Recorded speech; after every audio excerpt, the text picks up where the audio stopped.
Hey all, Heretic here. Today in the Battlegrounds, we're going to be talking about the Stomping Stegodon build. Now, I know it's the beginning of Season 11. We're starting with the Stomping Stegodon, which has been broken, which has been nerfed, but now we're going to talk about how viable it still is, how we can build it, and if it's something we should be playing. Let's jump right into it. First, we're gonna have to talk about what the main pieces of this build are. We're gonna start with, this might shock you, and get ready, the Stomping Stegodon. Now this tier 4 3/3 rally, give your other beast +2/+2 in this rally, is incredibly strong right now. Ridiculously even. Honestly, I wouldn't be surprised if there was more nerfs to this at this point. The 2/2 buff is a lot when it's stacking this much, because the way this works is it swings, gives everything its rally. That's fine if it's stopped there, but the problem is now everything has this rally, so it then gives, when they attack, everything this rally, and it starts to stack. Much like leapfrogs, if you remember back in the day, a never-ending stack can be a problem. Now, at least this particular build doesn't have something like a Titus Rivendare, which in the case of leapfrogs would keep doubling those frogs. This is still pretty bad because if you get a lot of swings, if you get Wind Fury and whatnot, you can keep stacking it, but at least it's not times twoing itself every single time like you did with Titus when one died. So this one feels a little more under control, but at the same time can be just as problematic if your minions don't die. If their hits are bad and you get lucky, because ultimately every beast build is, oh, my taunt died, what do they hit? Those next hit or two hits really decides who wins a fight when you're playing beast. If you get bad hits and they hit all the minions you give that give you summons, then you're in trouble. If they somehow just bounce off something and don't kill it, then it really can get out of control really fast. That being said, means Stomping Stegodon really can still scale quite a lot. I believe that the 2/2 buff's a little much. When we're talking about nerfs, what they could do with this, I mean, they could move it to tier 5 just to limit the number of the pool, which would work, but I don't really feel like that would address the problem more, because you really only need one or two of these to get this build out of control. Obviously, putting it 6 would make this build far less viable, but I think to the point where they essentially would kill it. I think leaving it at tier 4 and maybe lowering it to 1/1 is a possibility.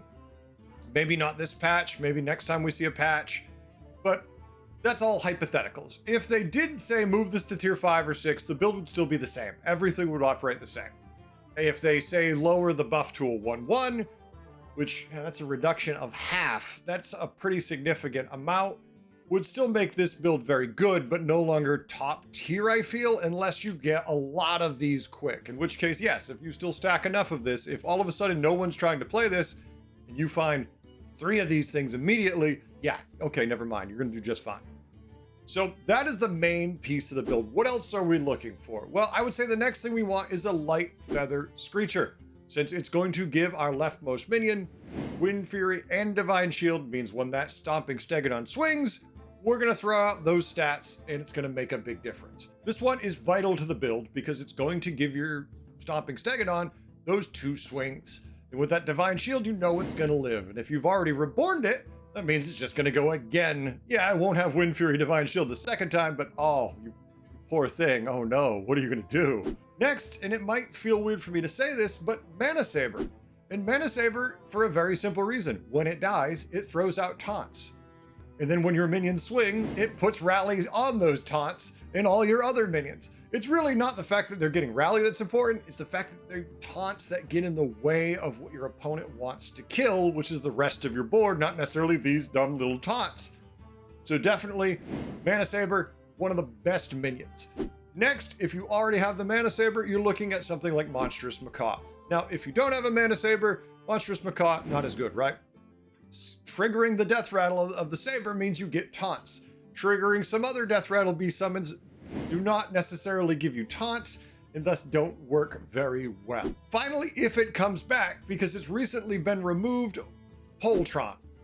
What else can I say about a ridiculous minion that sits in back that will suddenly have Divine Shield, launch itself out and attack at the enemy, and give more rallies to your board? I don't know if this is going to come back with the patch when we actually get it, whenever that is. But I will say this, it is game breaking if you can get this in the build, and is one of the key pieces for this build if it was in the game. Currently not in the game, and I don't see how they can bring it back. Maybe if they put Stomping Stegodon also at 6, they can bring back Poltron, but otherwise I feel like it just, if you can get both these on the board, it's just silly.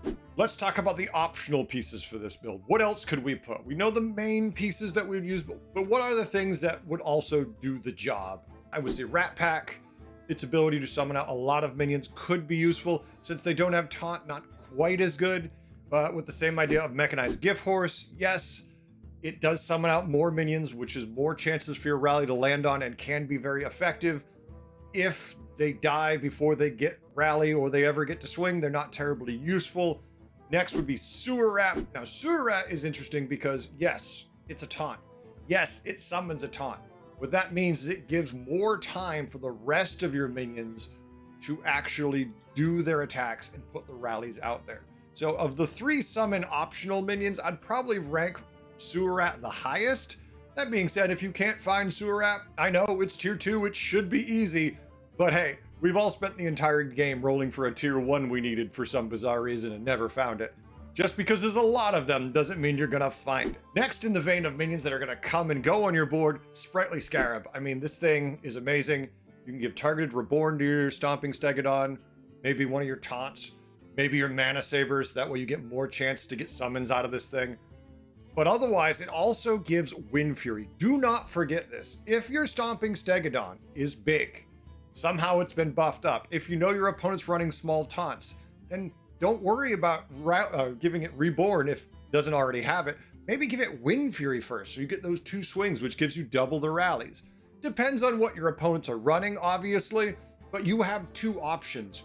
Don't just get excited because you can Reborn something, because sometimes the Wind Fury might be more useful for your board. Finally, the optional minions, I'm going to say Niizawa.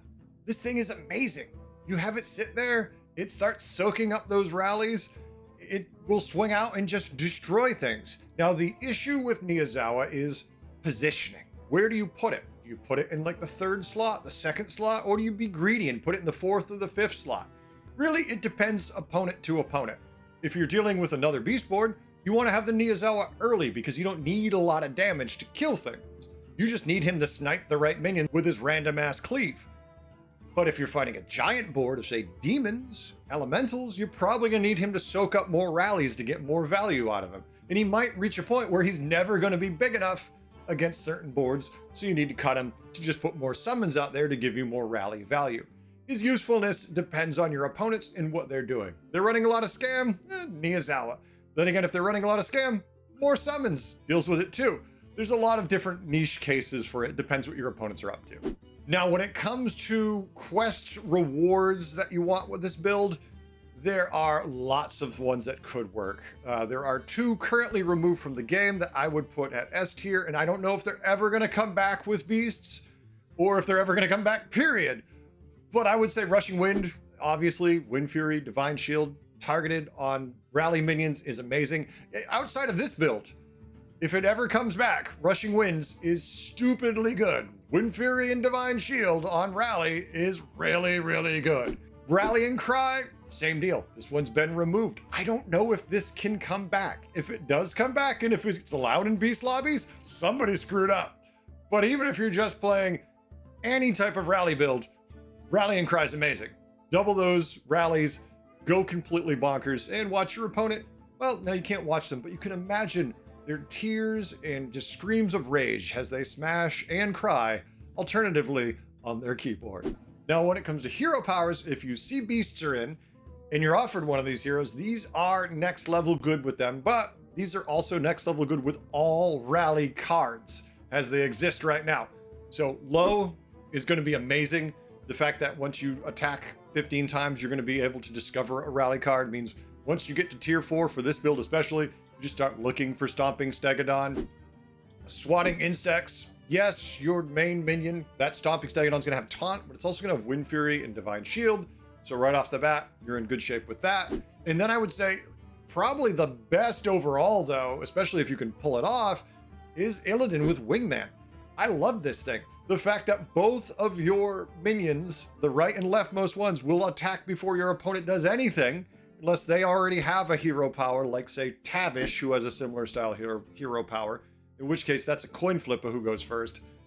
That's hard to deal with. Like, how do you counter that if you're running 2 Stegadons and they both swing before anything happens? Like, anyone gets to decide anything. Any counter plays can go into motion.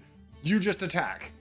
There's just nothing you can do against this. If you get a rally build with Illidan, yeah, you are definitely S tier. You're having a good day. Now, when it comes to countering this build, I'm going to say there's a couple things you can do, but it's a little tough because it comes down to hits. Obviously, hitting them with Wind Fury, Cleave, things that can get in early and kill lots of things are going to be some of your best chances. Otherwise, I'm looking at something like Tunnel Blaster, because if they haven't buffed up their beasts a lot, you can take out a ton of them just by getting that lucky swing in there. Maybe couple it with the Titus if you can afford to do it. Same thing with Silent Enforcer for demons. The fact that it does 4 damage to their board. If you take a Titus, yeah, the Titus will die, but him and the Silent Enforcer can kill a lot of that before any of the rallies get out there. So it definitely, that can work. That being said, this is one of those builds where it really comes down to those first initial couple hits to decide who's going to win this fight, which is really any Battlegrounds game, but it feels really, really impactful when it comes to beast boards, those first couple swings. But that's it. That's the builds. That's everything we got. What do you think? Do you think the rally build is in a better place? Are you not happy with it? Do you think this is dumb? This is not effective? What is your take? Please let me know in the comments below. I always want to hear about things that you might have for ideas on counters or ways to play this that I haven't included in these guides. And what guide would you like next? Which one are you looking for me to do next? I'm probably going to be busy for the next couple days, so starting on Monday, I think I'm going to start doing one every other day. Of course, that's all dependent on other things Blizzard might be putting out, because if there's going to be patches and whatnot, I might have to work on those delaying these. That being said, we'll see. We'll play it by ear. Thanks for watching. I hope you had a good time. I hope you learned a few things, and I better see you in the Battlegrounds. Till next time, later.